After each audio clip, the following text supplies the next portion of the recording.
All right, I just got my Wyze Sense V2 here in the mail, and I've taken it apart, and I can show a few things with that later.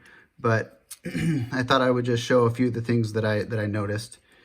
One is this is the back, and I don't see any screw holes, so there's no screw mounting option. I suppose you could just take some screws and just screw them through this plastic.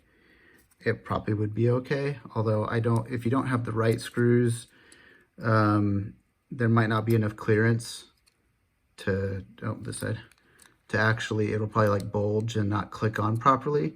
So I might actually make a new back for that. And the same thing with the magnet.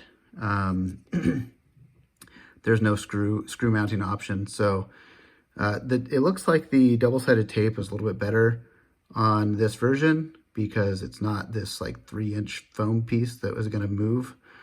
I don't know what was with the last one. But a couple things that I noticed that are really pretty cool about this is, one, it has a gasket around this, and two, this status light hole right here is sealed as well with a little rubbery piece. Now, I don't know for sure if this is water proof. I don't know. I don't think it could be submerged, especially at this button. But this right here, it looks like it also has a gasket, and so it's probably pretty water resistant.